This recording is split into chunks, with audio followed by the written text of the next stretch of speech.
السلام علیکم ویورس، میں ہوں آپ کا ٹیچر زبیر وہاب اور آپ دیکھ رہے ہیں on line teaching YouTube channel. آج ہم پڑھیں گے آیت نمبر 59 سے 68 تک۔ تو آیت نمبر 59 میں کہا گیا ہے، اے پیغمبر اپنی بیویوں اور بیٹیوں اور مسلمانوں کی عورتوں سے کہہ دو کہ باہر نکلا کریں تو اپنے منہ پر چادر لٹکا کر اور گھونگھٹ نکال لیا کریں۔ یہ امر ان کے لیے موجب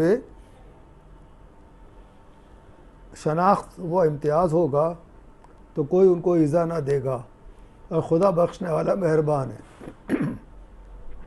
اگر منافق اور وہ لوگ جن کے دلوں میں مرض ہے اور وہ جو مدینے کے شہر میں بری بری خبریں اڑایا کرتے ہیں اور اپنے کردار سے باز نہ آئیں گے تو ہم تم کو ان کے پیچھے لگا دیں گے، پھر وہاں تمہارے پڑوس میں نہ رہ سکیں گے مگر تھوڑے دن، وہ بھی پھٹکارے ہوئے، جہاں پائے گئے پکڑے گئے اور جان سے مار ڈالے گئے۔ پہلے گزر چکے ہیں، ان کے بارے میں بھی خدا کی یہی عادت رہی ہے، اور تم خدا کی عادت میں تغیر و تبدل نہ پاؤ گے۔ لوگ تم سے قیامت کی نسبت دریافت کرتے ہیں کہ کب آئے گی، کہہ دو کہ اس کا علم خدا ہی کو ہے، اور تمہیں کیا معلوم ہے، شاید قیامت قریب ہی آ گئی ہو۔ بے شک خدا نے کافروں پر لعنت کی ہے اور ان کے لیے جہنم کی آگ تیار کر رکھی ہے، اس میں ابد الآباد تک رہیں گے، نہ کسی کو دوست پائیں گے نہ مددگار۔ جس دن ان کے منہ میں الٹائے جائیں گے، کہیں گے اے کاش ہم خدا کی فرما برداری کرتے اور رسول خدا کا حکم مانتے، اور کہیں گے کہ اے ہمارے پروردگار، ہم نے اپنے سرداروں اور بڑے لوگوں کا کہا مانا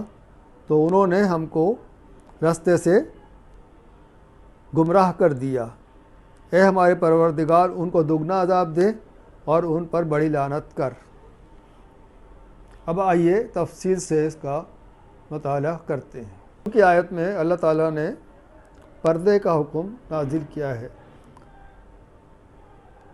اس کا بیک گراؤنڈ یہ ہے کہ جب بھی مسلمان عورتیں بازار کی طرف نکلتی، کہیں جاتی، تو کافر جو ہیں لڑکے وہ راستے میں کھڑے ہوتے اور ان کو تکلیف دیتے، آوازیں کستے اور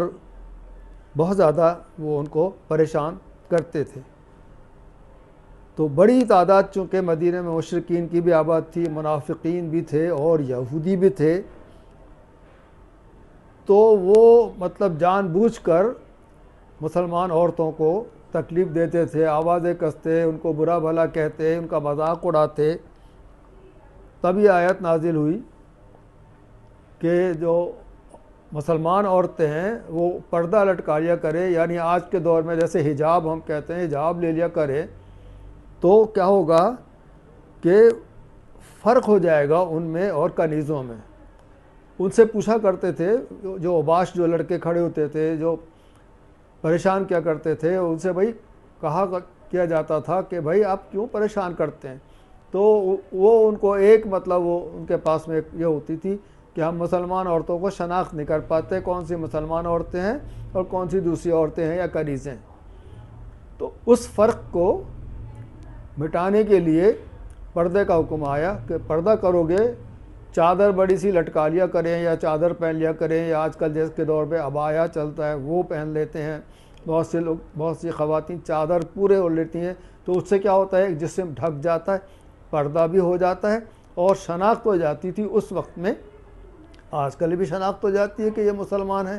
جس نے حجاب لیا ہوا ہے وہ ہر کوئی اس کو پہچان لیتا ہے کہ یہ مسلمان ہے، چاہے کہیں بھی کسی قبیلے سے، کسی قوم سے، کسی ملک سے اس عورت کا تعلق ہو، اگر اس نے حجاب لیا ہے تو وہ پہچان لی جاتی ہے کہ یہ مسلمان ہے۔ تو اس کی شناخت کو برقرار رکھنے کے لیے اللہ تعالیٰ نے یہ آیت نازل فرمائی کہ اپنی عورتوں سے کہہ دو کہ وہ پردہ کر لیا کریں، منہ پہ حجاب ڈال لیا کریں یا چادر بڑی سی لے لیا کریں، تاکہ وہ جو حرکتیں کرتے ہیں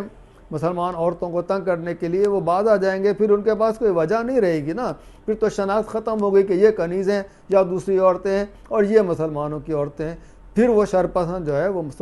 مسلمان خواتین کو تکلیف نہ پہنچا سکیں گے۔ یہ اس آیت کا مطلب یہ حکمت ہے، اور اس آیت میں حکمت ابھی بھی یہی ہے کہ تاکہ ابھی بھی لوگ پہچان سکیں کہ مسلمان خواتین کون ہیں، تاکہ ان کو وہ کوئی تکلیف نہ پہنچا سکیں۔ آگے قرآن کریم میں کہا گیا ہے کہ وہ مطلب پریشان کرتے ہیں، تنگ کرتے ہیں، تو جو کچھ بھی ہے تو آپ ان کی پرواہ نہ کریں، کیونکہ آخر میں قیامت کے دن میں وہ یہی ہوگا کہ ہم نے بڑا گناہ کیا، ہمارے بڑے سرداروں نے جو ہم سے دھوکہ کیا، وہ کہتے تھے کہ صحیح راستے پر ہو، ہمیں معاف کر دیں، ہمیں نہیں پتہ تھا کہ رسول اللہ کا راستہ صحیح تھا۔ وہ بڑی مطلب تعویلیں پیش کریں گے تو یہ ایسے کہتے تھے۔ اور ایک بات اور وہ کہا کرتے تھے کہ جب بھی رسول اللہ صلی اللہ علیہ وسلم ان کو بولتے تھے کہ قیامت کے دن بڑی ہولناکیاں ہوں گی، قیامت کے دن ایک دوسرے کو پہچان نہیں جائے گا، قیامت کے دن جو ہے وہ جہنم کی آگ جو بھڑک رہی ہے اس میں کافروں کو ڈال دیا جائے گا، تو وہ صلی اللہ علیہ وسلم کا مذاق اڑاتے تھے کہ یعنی، اور امتحان لینے کے لیے جب مطلب مذاقاً کہتے تھے کہ اچھا آپ یہ بتائیں قیامت کب آئے گی، کیسے آئے گی، کس طرح آئے گی، اس قسم کے سوالات سے وہ نبی اکرم صلی اللہ علیہ وسلم کو مطلب پریشان کرتے تھے۔ تو پھر اس آیت میں اللہ تعالیٰ نے کہا کہ ان سے کہہ دو کہ قیامت کا علم تو صرف اللہ ہی کو ہے، اور قیامت کب آئے گی وہ بھی اللہ تعالیٰ ہی جانتا ہے، لیکن اس کی کچھ نشانیاں بتا دی گئی ہیں کہ یہ نشانیاں قیامت کی ہیں، جو کہ ہم آج کل دیکھتے ہیں کہ قرب قیامت کی نشانیاں بتدریج ہمارے سامنے آہستہ آہستہ آتی جا رہی ہیں کہ قیامت کے قریب اس طرح ہوگا۔ تو اس وقت جو ہے وہ آپ صلی اللہ علیہ وسلم کو جو وہ سوالات کرتے تھے، تو اس سوال کے جواب میں یہ آیت نازل ہوئی کہ آپ ان سے کہہ دیجئے قیامت کا علم صرف اللہ کو ہے، ہاں کچھ نشانیاں ہیں جو وہ بیان کر دی گئی ہیں، تو اس کے لیے اہل ایمان اور کافروں میں فرق کیا جا سکتا ہے کہ جو اس نشانیوں کو وہ مانتا ہے کہ ہاں بھئی علم صرف اللہ ہی کو ہے اور یہ نشانیاں واقعی قیامت کی نشانی ہے، تو وہ مسلمان ہے، اور جو نہیں مانتا ہے اس کا مطلب یہ ہے کہ وہ کافروں میں شمار کیا جائے گا۔ یہ اللہ تعالیٰ نے اس آیت میں کافروں اور مسلمانوں کے درمیان میں فرق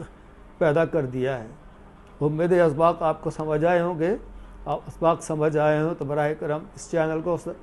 سبسکرائب کیجئے، بیل آئیکن کو پریس کیجئے تاکہ آئندہ آنے والی ویڈیوز آپ تک مسلسل اور متواتر پہنچتے رہیں۔ السلام علیکم ورحمۃ اللہ وبرکاتہ۔